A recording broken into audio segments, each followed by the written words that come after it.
यार भैया मोर मेहरुआ बोखरान रही ज्यादा गढ़ाएगी का यार। काशी रे हुआ कहाँ खड़ी है? ठंडी संडी लाग जाए वहां खड़ी। आओ हिया बिछाओ तो हिया बोला।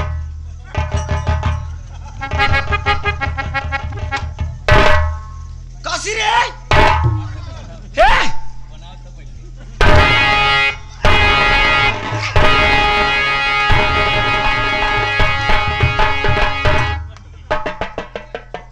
हमका ढेर के चिबिलई देखाऊ जिन करू हुआ खड़ी यहाँ ठंडी संडी लाग जाए। चल हिया बिछावा तही बोला रे फोटक वाली बात ना कर। बोलवा रे उठेगी नहीं रे माई का रे एका बुजरी कौन जरूरत पड़ एका बुजरी के ही नहीं जाना था कि जहां बेटवा पतो वलरा बैठा रहा का जरूरत जागी आवे के बाद पता नहीं मौका वलरा देखे से सी रहा ऐसा नहीं भाई कि ऐसी बर्दाश्त नहीं भवा ना रहा सोत हो बतावे कौन इंतजाम करी। हे माई रे उठाई आओ। हाँ आओ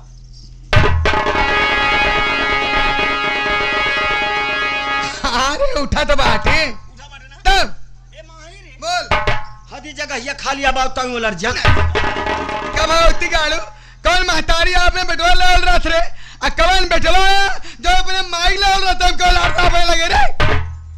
कौन महतारी अपने बेटवा का लगे बोला रहा था? कौन बेटवा अपने महतारी के लगे बोला रहा था? आ कौन बेटवा कौन अपने महतारी के लगे नहीं बोला रहा था? अगर इस समाज में कोनो मन सेधु हो तो बताओ कि हम अपने माई के लगे नहीं बोला रही सब जने बोला रही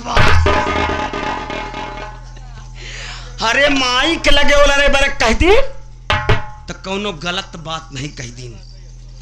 अरे वो महतारी जवन महतारी 9 महीने तक गर्भ में रख के अपने औलाद का पाला था कितना बेचारी कष्ट झेल के धरती पर जन्म देता पाल पोस के बड़ा करा था। आज होकर जवान जहिल बेटवा महतारी के लगे ओलर जाए बैठ जाए। इस समाज में कौनो इंसान कितनी बड़ी हिम्मत नहीं बा कि महतारी और बेटवा किसन गलत सोच ले। लेकिन एका बुजरी तो सब वही बाण सुझा था हर जाई बना सारी कर दसना था फलाने जाना थी का गलत कह दी भाई।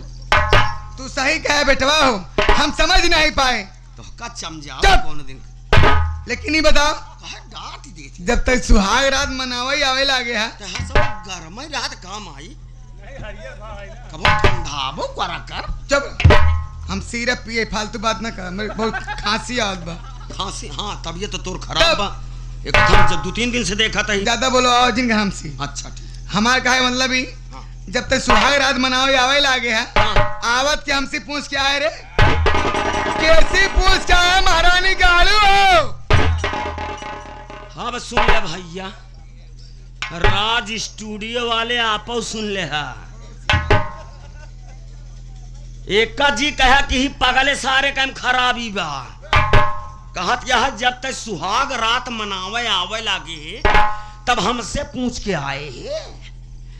हम आप सबसे पूछा ही कि कवन ऐसा निकम्मा औलाद होई भैया कि जवन अपने माई से कही कि माई हो बाबू हो हम जाता ही अपने मेहरारू को लगे बोला रही क्यों बताए कि आवत जात का भैया पर्दा आड़े सब कुछ बा लेकिन एकर बुजुर्ग भाषा सुनत हम गलती करे है गलती है बात पर करे है जो हम बताए कि नहीं आए पूछ के नहीं आए माता श्री गलती हो गई।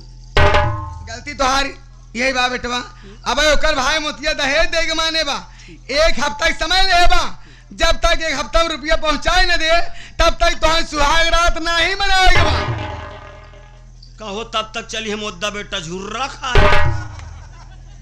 कमाई ओकर भाई एक हफ्ता में पैसा पहुंचावे कहे है। एक हफ्ता में कहे बा जब तक दहेज न पहुंचा दे हाँ।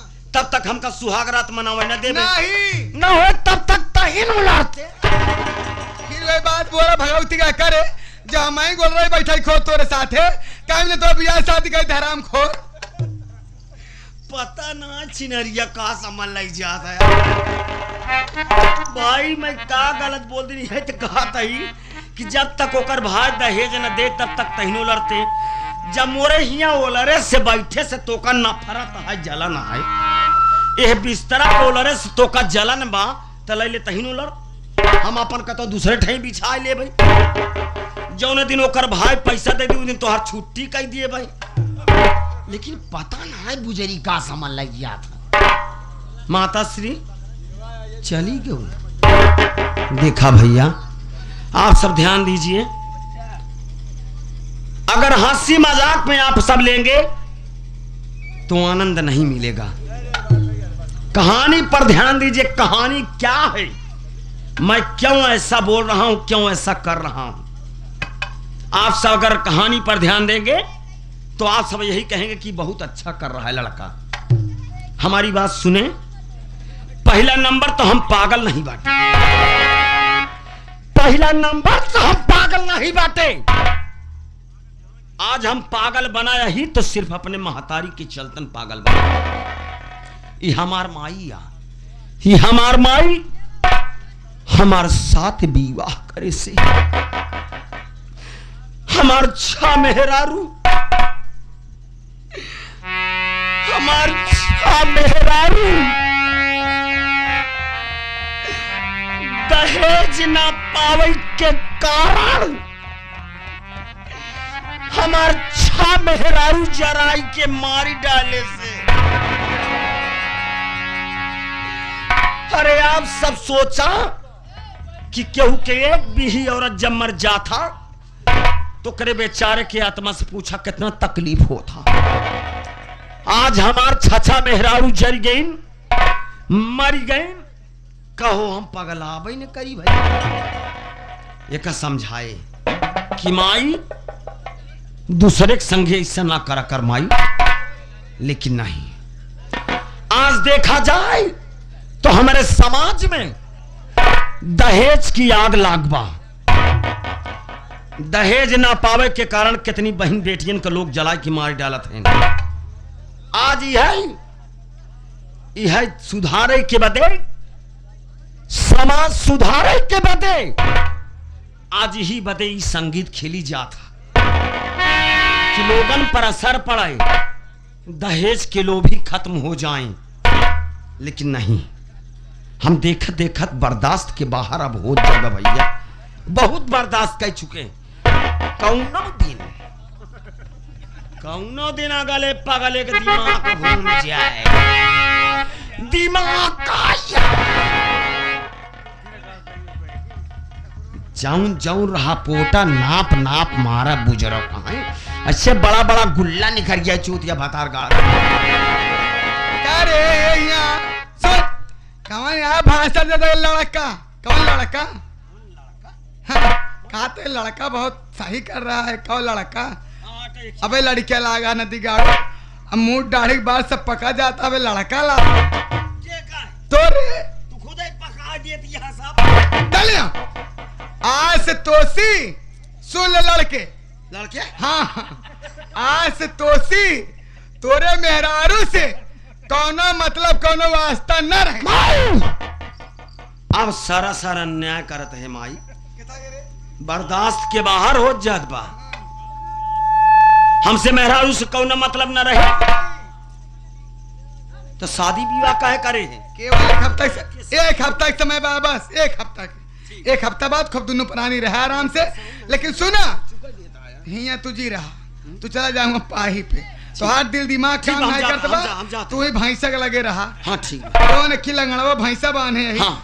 ऐसे पखरा बा जाओ लगे तू बैठा पखरा बा। हाँ बीमार बा काम आई एक ही नवा ले आए ओका नदी गाड़ी पिया दिन हुई चोंगा से दुई चोंगा आगिया का चबा लोटा तब। अरे बाप रे ओकरा केचुआ के दवाई पिया ओकर पेट केचुआ पड़ा रहा तब तब पस्त पर ही आए बेचारा। 3-4 घंटा खूब छटपटान है। जाके माई ठीक बाटे। सब रहो हो तो मुँह बाई दिहे बा। जाके मौका जाते ही लियावे माई। सुन हम दवाई कीड़ी वाली लिया देते। ए लड़के हाँ। मोटका भैंसे लगे जी रहे ठीक बा नहीं बहुत छौंकारत भागे से क्या बताई भाई अपने बेटवा पतो की समय देख के आज बाबू बादल सिंह बहुत याद आवत बा उनके इंतजार में चलते बैठे जरूर आई हैं वो।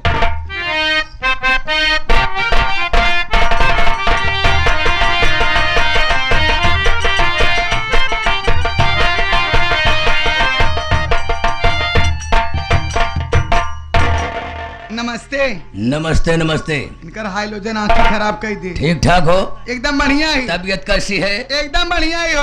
भोला कैसा है? बोलवा ठीक बा। पगलाई तो नहीं करता है? पगलाई नहीं कर दो एकदम सही बा। दिमाग के संतुलन ठीक ठाक चल रहा है? एकदम बढ़िया। इसका मतलब कि ताल में भैंसे को लेके गया होगा? हाँ भैंसा की सेवा बहुत करते बा। भैंसा की सेवा में सारा दिन सारी रात लगा बा। सारी बात छोड़ो, रास्ते में आते समय कुछ लोगों से मैं बात सुना। क्या सुने? मैं सुना कि तुम भोलवा की शादी कर ली। एकदम सही सुना। तो लहान तहान से मिल गया। अच्छा। हमके लड़कियां खाली बा बियाह कह दी। सारी बात छोड़ो, ये बताओ कि बहू कैसी है? दुल्हनिया हाँ। बहुत निक बा। ठीक ठाक है? आए भोलवा से निक बकी। अच्छी है? हाँ बहू यहाँ है कि मैं क्या है? भाई ही बा। मौजूद है? एक हफ्ता का समय ले है ना। यार इतना दूर से चल कर आया हूँ, हाँ कम से कम बहू का चेहरा दिखाओ, बैठ जाइए। उसे कुछ मुंह दिखाए के रूप में देके जाऊं। आप बैठिए ना। बुलाइए। ए दुल्हनिया हेलो भैया।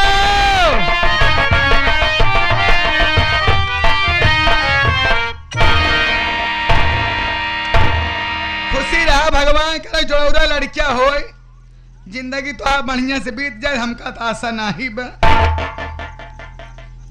देखा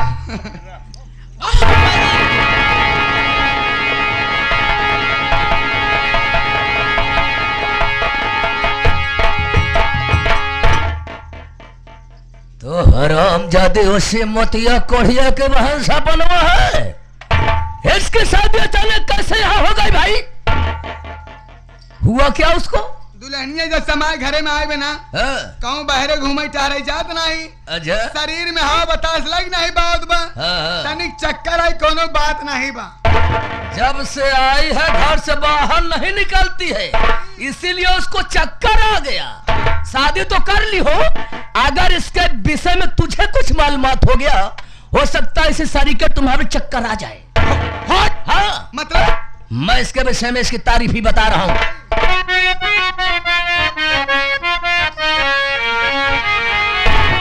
बताऊं क्या तुझे प्यारी ये लड़की पक्की हर जाई है।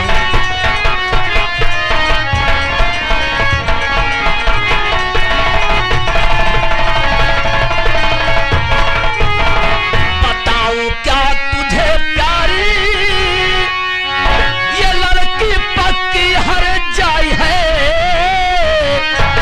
और डाकू गंगा से अपनी ये इज्जत लुटवाई है।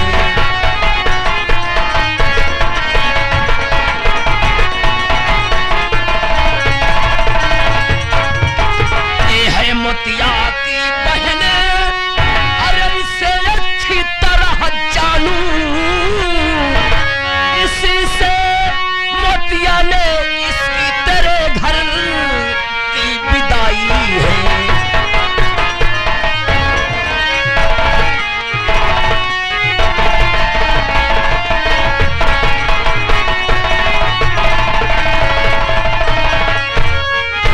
ये लड़की वैसे मोतिया कोरिया के बहन है ना, इसका नाम सपना है। इसके चाल चलन ठीक रहा रामजादी बदचलन है। ये डाकू गंगा से प्यार करती मोहब्बत करती है। एक दिन ऐसा होगा कि तुम्हारे जमीन जायदाद पर डाकू गंगा सिंह का अधिकार होगा और तुमको तुम्हारे भोला बेटे को मरवा डालेगी। ना तुम इधर रह जाओगी ना उधर रह जाओगी, सिर्फ बीच में हाथ मल कर रह जाओगी।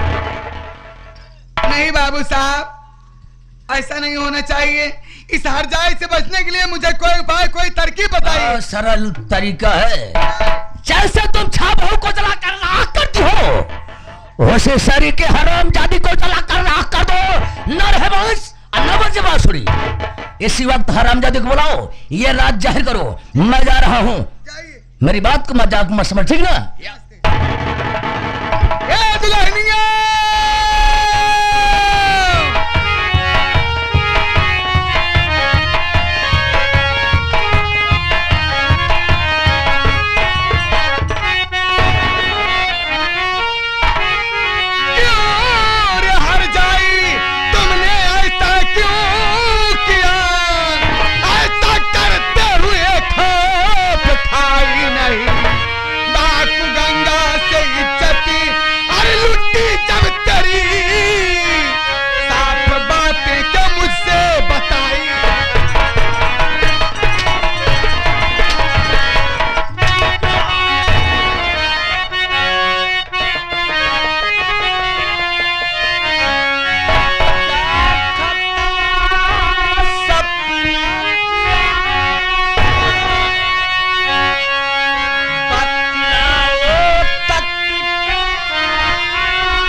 पहले वो कहे रहे ना कि कौनो दिन अगले पगले के दिमाग घूम जाए, दिमाग का याद जौन जौन हापोटा नाप नाप मारब से बड़ा बड़ा गुल्ला निकल जाए।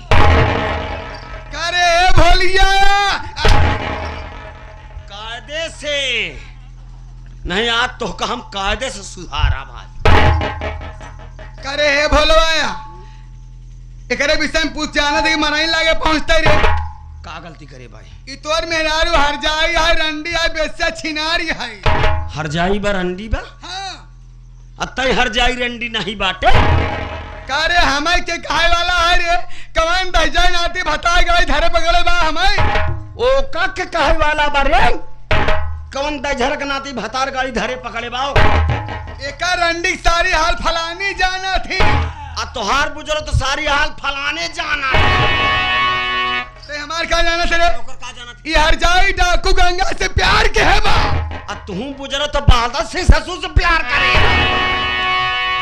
देखा माई, हम बतावे नहीं चाहत रही, हम सोचत रही बतिया छुपाई के रखी, लेकिन आज तू खोलवा देतिया। अब ताला वो दिन लाग रहन, वही दिन ही बता दे। हम कहे बाद मौका पाई अब कहीं दे। ई बिना सब पागल कहबे करत। ये पागल कहा? सब ना कहते पागल तय अकेल कहते। तो तू समझ नहीं पाया। तुहार आदत जितनी गंदी होगी। बाबू बादल सिंह तोरे बाबू दोस्त हैं। तोहार बाबू मर गए, बेचारो दुनिया छोड़ के चला गए। लेकिन बाबू बादल सिंह की मनई मिलबे नहीं करी। इतनी पक्की दोस्ती हम देखबे नहीं भाई। कब देखाऊ को न मिले ये दोस्ती तो ना देखे मिले, बाकी दोस्ती बहुत मनाई करा थी। लेकिन जैसे तोरे बाबू दोस्ती बा बादल सिंह से, कहा कि भले ठाकुर है बेटवा हो, वो जब अपने घरे चला थी यही आवे बिना, वो बेचारू अपने आवाई अपने जाए बिना मुहे के मनाई हाय बाबू बाबा सिंह। और तू नदी गाड़ू काल की बेटी ही नहीं उनके ऊपर झूठा कलंक लगा होता है। हरामखोर बदतमीज कुत्ता। ऐसा पालिश मारत यहाँ गर्दा न बैठे पावे। इतना निक मनई यहाँ बाबू बादल सिंह कि बेचारू अपने आवाई अपने जान छिनरा बहतरा सारे अपने नहीं उतन जाते का गांव देश में हल्ला गोहर मचावता हो जाते। ये सारे आतारा कोलियत हेरा से सारे चला एक ही चली चला वो खेतारी की चली। ऐसा बा हमका देश का ड्रामा जी बताओ ना क्या करबे ते मारबे मारा बना। हाँ आज तोहार हम चन्नन मन्नन सब घुसेर दे अंदर। भगवती गाड़ुआ हाथू यही दिन देखा भी ना 9 महीना पेटम लाइक घूमे यही दिन देखा भी ना। हाँ हम कहे रहे कि हमका लेके 9 महीना गली गली छुछुआ जैसे करे हो से 9 महीना पेटम लाइक घूमे मोरी माई बहनिया अक्काश का पैदा कई दिन से पाई सयान गई बियाह शादी कई दिन। अगर हम जाना तो भगवती गाड़ू तू इतना मेहरी गुलाम हो गया जब पैदा भरा 8 दिन रहा सौरी आई में तब ऐसे टेटुआ दाबे हो ऐसे चुप से निकल के।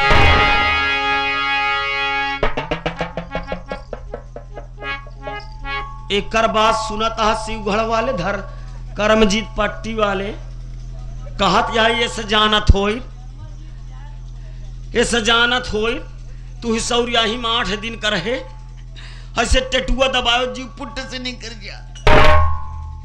तो का इतना कुकुर महतानी जानत हो मिलबू ना क्या करते हम करे तब पैदा होत रहे हुआ से लौट ही हो बेवजह पैदा होई के पछताता तोरी की नया औलाद पैदा करके हम खुद पछता दिया ही। लेकिन हम भगवान भोलेनाथ सच्ची पुजारी नहीं है भक्ति नहीं है। अरे तो भगवान तोहरे आज भोलेनाथ के घंटों सरो फोड़ डाउ यो बता दी उनके दिए हुए आशीर्वाद से हमारे दाहिने हाथे मुंह जादू बा जगह सर पे हाथ रख दे वो हमारे बस में जा समय केवल 2 मिनट। अब चलते ही भोलवा बोलाई जहाँ ये दाहिने हाथ रख के पाए करे मुंडे पे तो जवान हम चाहब भोलवा वही करे। ए भोला बेटवाया हमसे ढेर के चुचला जी हे भोला बेटवाया ननकारे।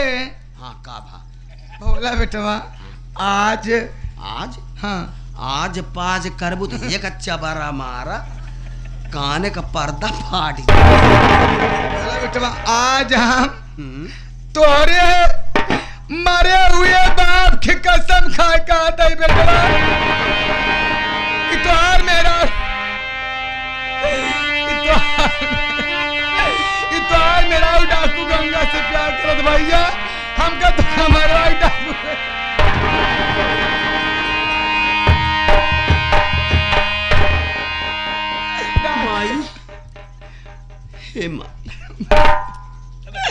आज तक हमारे बाबू का कसम तक कबहू नहीं दिए माई माई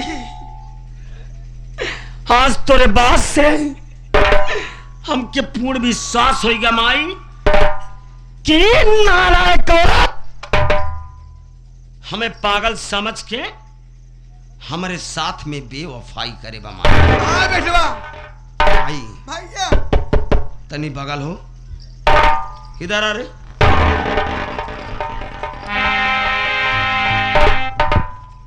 मैं तुझे पहली रात में क्या समझाया था यही कहा था ना कि देख सपना मैं पागल नहीं हूं मेरी मां मुझे पागल समझती है लेकिन तू मुझे पागल मत समझना। मैं तुझे जिस चीज के लिए मना किया वही तू कर बैठी नालायक। मेरी बात को सुन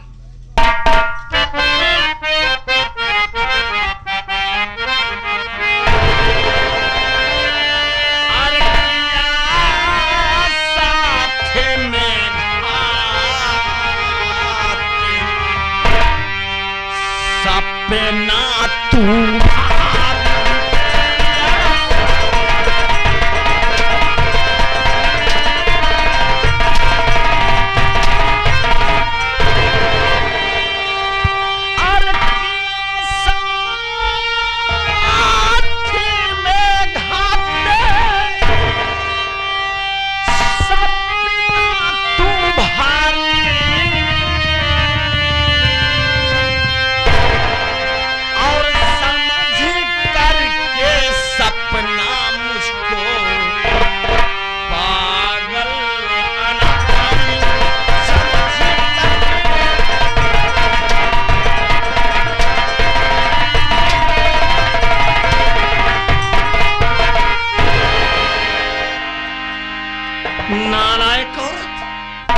तेरे लिए मैं क्या नहीं किया।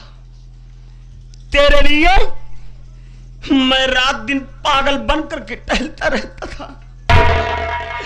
आज तेरे कारण हमने अपने मां की एक इज्जत नहीं छोड़ा, सब कुछ कह डाला अपनी मां को। मैं भी जानता हूं सपना कि कोई औलाद अपने मां को गाली नहीं देता है, लेकिन आज मैं जो कुछ किया, मैं गाली दी या हाथ उठाया तो सिर्फ तुझे पाने के लिए किया था। एक बात कान खोल करके सुन, तू क्या जानेगी मेरी मां की आदत को। मेरी मां वो हत्यारन मां है कि तेरे जैसी मेरे 6 औरतों को, मेरे 6 औरतों को दहेज न पाने के कारण जला करके मार डाला है। आज 7वीं दुल्हन तू बनकर आई थी। मैं तुझे बचाने के लिए पागल बन गया था, लेकिन तू मुझे पागल समझ करके डाकू गंगा से मोहब्बत करती है। तू ये सब झूठ है, ऐसा मैंने कुछ भी नहीं किया। हराम और नालायक औरत, मैं औरतों की आदत को जानता हूं। कितना भी कहो लेकिन वो कभी सच मानने को तैयार नहीं होती है। माई,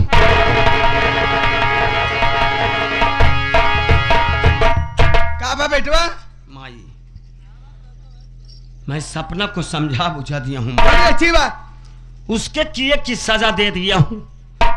अब दोबारा कभी भूल करके भी ऐसी गलती नहीं करेगी माई। माई भैया, एक बार मेरी सपना की गलती को माफ कर दो माई। अगर दोबारा कोई गलती करेगी तो मैं इसे ले जा करके इसके नैहर पहुंचा दूंगा और जिंदगी भर अपने गांव सीतापुर नहीं लाऊंगा माई। अरे बेटवा तू घबरा जी, दुल्हनिया गलती हम माफ कर दी ना, दुल्हनिया घर में रहा है।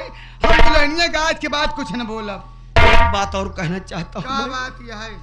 आज तक तू मुझे पागल समझती रही ना, लेकिन ये तेरा पागल बेटा भोला राम पागल नहीं है माई।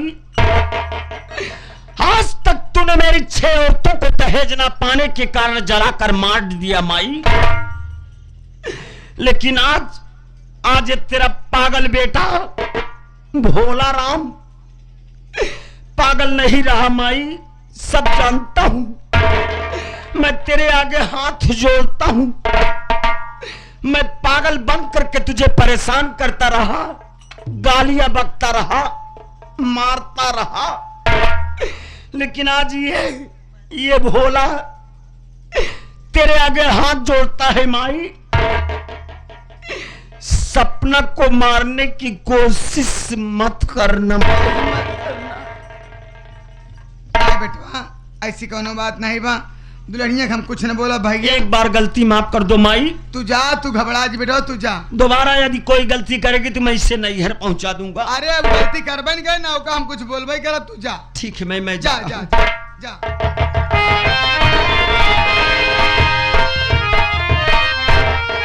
देखा, दुई परानी की बात बा, दुई बात सुने सहाय चाहिए। तू घबरा जी, तू हमारे साथे चला। आज हम चलते शिव जी के मंदिर तो ले आए, शिव जी के दर्शन करवाई दे। गलती का सूर हो सब माफी मांग ले, अपन दर्शन कर लू। ठीक बा? ठीक है। आवा।